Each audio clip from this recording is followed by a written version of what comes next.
సుందరాకాండ 14వ సర్గ. నిన్నటి రోజున హనుమంతుడు సీత కోసం మొత్తం అంతా వెతికేసి రావణ భవనం నుంచి బయటకొచ్చేస్తే అతను ఎంతో నిరాశ నిస్పృహలకి గురైపోవడం, అలాగే ఎంతో బాధపడుతూ సీతాదేవి దొరకలేదని ప్రాయోపవేశం చేయడానికి కూడా పూనుకోవడానికి ఒక ఆలోచన రావటం, తర్వాత తనకి తనే సర్ది చెప్పుకుని ఇంకా తప్పకుండా నేను సీతాదేవిని వెతికే పట్టుకుంటాను అని మళ్ళీ నిర్ణయించుకోవటం. ఆ సందర్భంలో అతనికి ఎదురుకుండా ఒక అశోక వనం కనిపించటం జరుగుతుంది. అయితే ఆ వనంలో వెతకలేదు నేను, ఇంతవరకు నాకు ఆ వనం కనిపించలేదు, ఇప్పుడు నేను వెతకడానికి వెళ్తాను అని చెప్పేసి మొత్తం సమస్త దేవతలకి మనసులో ధ్యానం చేసుకుని అతడు ముందరికి ప్రయాణం సాగిస్తాడు. అయితే అలాగా దేవతలందరికీ కూడా తను కార్యం సఫలం కావాలని మనసులోనే దండం పెట్టుకునేటువంటి హనుమంతుడు గబుక్కున వెళ్ళి ఆ ప్రాకారంలోంచి ఫాస్ట్గా దూకేస్తాడనమాట. ఎవ్వరికీ కనపడకుండా ఇంకా తన పరిమాణాన్ని ఇంకా చిన్నగా చేసేసుకుని తను గబుక్కున అంటే పక్షి పరిమాణంలోకి అయిపోయి ఆ ప్రహారీ కూడా దాటేస్తాడు. దాటేసి అశోకవనంలోకి ప్రవేశిస్తాడు. ఈ సర్గలో మనము అశోకవనం ఎలా ఉందో తెలుసుకుందామండి. ఈ అశోకవనంలో అశోక వృక్షాలే కాకుండా ఇంకా పొన్న చెట్లు, మద్ది చెట్లు, సంపెంగ చెట్లు, మామిడి చెట్లు, ఇలా రకరకాల పెద్ద పెద్ద చెట్లు అంటే వృక్షాలు ఉంటాయన్నమాట. ఆ వృక్షాలకి అల్లుకొని చాలా రకాల తీగలు కూడా ఉంటాయి. అదంతా వసంత ఋతువు కావటం వల్ల మొత్తము వాతావరణం అంతా కూడా ఎంతో ఆహ్లాదకరంగా శోభాయమానంగా ఉంది. ఆ చెట్లపైన రకరకాల పక్షులు, నెమళ్ళు, కోకిలలు ఉన్నాయన్నమాట. అవన్నీ కూడా కిలకిల రావాలు చేస్తూ ఎంతో ఆనందంగా ఉన్నాయి. ఆ ప్రదేశంలో తుమ్మెదెలు ఝూంకారాలు చేసుకుంటూ తిరుగుతున్నాయి. హనుమంతుడు ఆ స్ఫటిక వాటికలోకి ప్రవేశించగానే అతని గాలికి ఆ చెట్ల మీద ఉన్నటువంటి పక్షులన్నీ కూడా రివ్వుమని ఎగిరిపోతాయన్నమాట. అలా ఒక్కసారిగా ఎగిరిపోయేసరికి ఆ గాలికి ఆ చెట్ల మీద ఉన్న పువ్వులన్నీ కూడా హనుమంతుడి మీద పడిపోయి ఆ పువ్వులన్నీ హనుమంతుడిని కప్పేస్తాయన్నమాట. ఒంటికి అంటుకున్న పువ్వులతోటి చెట్టు నుంచి చెట్టుకి, కొమ్మ నుంచి కొమ్మకి ఎగురుతున్న ఆ హనుమంతుడు వసంతవనంలో విహరించే వసంతుల్లా ఉన్నట్ట. హనుమంతుడు తిరుగుతూ ఉంటే ఆ గాలికి చెట్ల మీద ఉన్న ఇంకా కొన్ని పువ్వులు అన్ని నేల మీద జలజల రాలి పడిపోతే ఆ నేలంతా కూడా అందంగా పరుచుకుని ఉన్నాయట పువ్వులు. అది చూడడానికి ఒక నవయవ్వన స్త్రీలాగా కనిపించిందిట నేలంతా. అయితే ఇక్కడ ఆ వనాన్ని ఒక స్త్రీతోటి హనుమంతుడిని వసంతుడితోటి పోల్చి ఆ వసంతుడిలాగా హనుమంతుడు వనమంతా కూడా తిరిగిపోతుంటే సోలిపోయిన యువతిలాగా ఆ వనముందిట. ఆ చెట్ల కింద వెండితోటి బంగారంతో చేసినటువంటి అరుగులు ఉన్నాయట. అంటే కాసేపు అక్కడ కూర్చుని విశ్రాంతి తీసుకోవడానికి అనువుగా చెట్ల కింద అరుగుల్ని చేయించారట. ఆ తోటలో ఎన్నో దిగుడు బావులు ఉన్నాయట. అవి కూడా ఎలా ఉన్నాయట, రకరకాల ఆకారాల్లో ఉన్నాయట. కొన్నేమో రౌండ్గా ఉన్నాయట, కొన్నేమో స్క్వేర్ షేప్లో ఉన్నాయట, కొన్నేమో రెక్టాంగిల్ షేప్లో ఉన్నాయట. ఆ బావులు రకరకాల షేప్స్లో ఉన్నాయని చెప్తున్నారండి. అశోకవనం అంతా చూసారా ఒకసారి మనము కళ్ళకు కట్టినట్టుగా కనుక ఊహించుకుంటే ఆ వనంలో పచ్చని చెట్లు, చెట్ల మీద పక్షులు, అన్ని చెట్లు చాలా అత్యద్భుతంగా విరబోసిన పువ్వులతోటి ఉంటే ఈ హనుమంతుడు కదులుతుంటే ఆయన కదలిక వేగానికి ఆ పువ్వులన్నీ కూడా కొన్ని ఆయన శరీరానికి అంటుకున్నాయి, కొన్నేమో నేల మీద పడిపోతే ఆ ఉపమానాన్ని వనాన్నంతా యువతిగాను ఈ హనుమంతుణ్ణి వసంతుడిగాను ఎలా వర్ణించి చెప్తున్నారు. అక్కడ చెట్ల కింద బంగారు అరుగులున్నాయి. అయితే ఆ పక్కనే దిగుడు బావులు ఉన్నాయి. అవి రకరకాల షేప్స్లో ఉన్నాయి అని చెప్పేసి మనకి ఇక్కడ వాల్మీకి గారు కళ్ళ కట్టినట్టుగా మనకు అన్నీ చెప్తున్నారండి. అయితే ఈ బావులన్నీ దిగడానికి ఆ మెట్లన్నీ కూడా మాణిక్యాలతోటి, మణులతోటి చేశారటండి. ఒకసారి ఊహించండి, బావిలో దిగాలంటే ఆ మెట్లన్నీ కూడా మణిమాణిక్యాలతోటి చేశారట. ఆ బావిలో నీళ్ల కింద ఉన్న ఇసుకకు బదులు ముత్యాలు పగడాలు ఉన్నాయట. అవి కింద అలా కనబడుతూ ఉంటాయి. పైన ట్రాన్స్పరెంట్గా వాటరు, కింద ముత్యాలు, పైన ట్రాన్స్పరెంట్గా వాటరు, కింద పగడాలు అలా ఉన్నాయటండి. ఆ బావుల గట్ల మీద చెప్టాలు చేయించారట. అవన్నీ కూడా మణిమాణిక్యాలతోటి పొదిగినటువంటి తాపడాలు చేయించేశారట మొత్తం అంతా కూడా. మామూలు చెట్లతో పాటు అక్కడ ఆర్టిఫిషియల్ చెట్లను కూడా పెట్టారటండి. గోల్డ్ కలర్లో, సిల్వర్ కలర్లో అలా ఉన్నాయి ఆ చెట్లన్నీ కూడా. అంటే అందం, ఆ వనం యొక్క అందాన్ని పెంచడానికి అక్కడక్కడ బంగారం చెట్లని, వెండి చెట్లని కూడా నాటి ఉంచారటండి. అయితే ఈ బావికి 4 వైపులా కూడా చక్కగా అందమైన సరోవరాలు ఉన్నాయటండి. ఆ సరోవరాల చుట్టూతా అందమైన పూల మొక్కలు, చెట్లు, తీగలు, లతలు అన్నీ నాటి చాలా అందంగా ఉన్నాయట సరోవరాలు.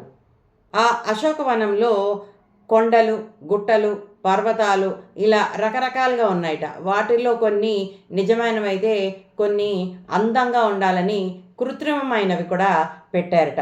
వాటన్నిటి మీద తీగలు, లతలు అల్లుకునే మొక్కల్ని పెంచారట. ఆ కొండలకి అన్నిటికీ కూడా మొక్కలు, అవి తీగలు అల్లుకుని ఉన్నాయట. ఆ పర్వతాలలో ఒక పర్వతం నుంచి పైనుంచి కిందకి సెలయేరలాగా జలపాతము పారుతూ ఉందిట.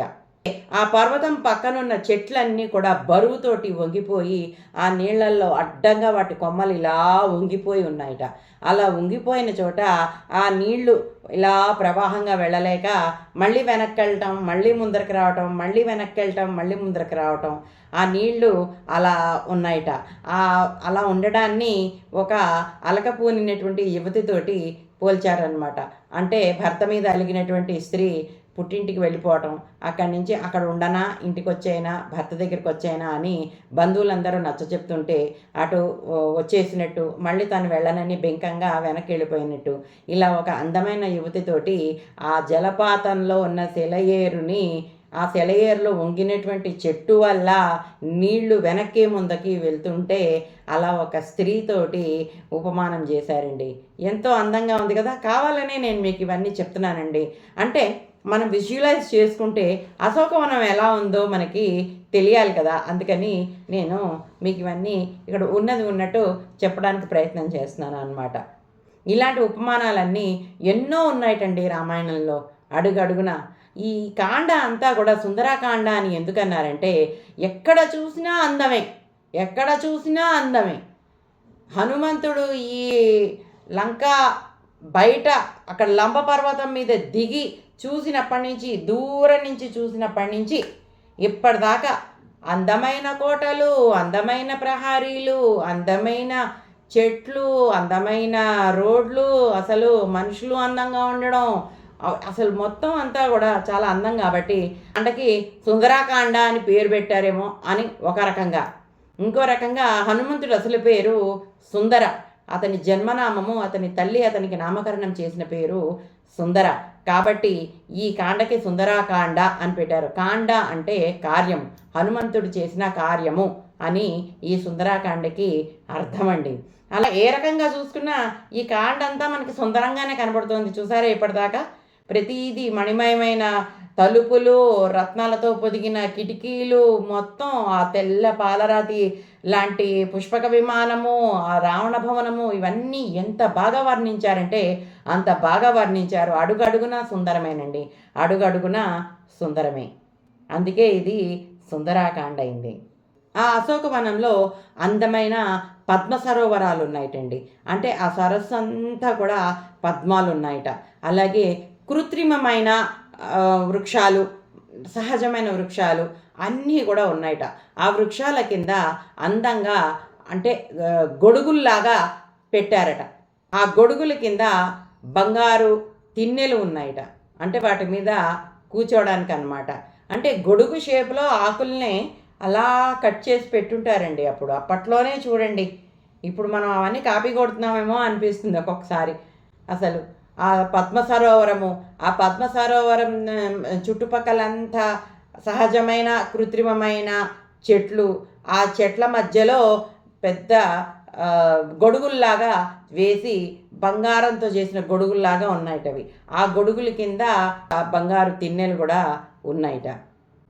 ఆ పద్మ సరోవరం పక్కనే జలజల పారే సెలయేరు, ఆ సెలయేరు పక్కన ఒక పెద్ద సింసుపా వృక్షము ఉందిట. అదే సమీపంలో బంగారంతో చేసినటువంటి వృక్షాలు కూడా ఉన్నాయట.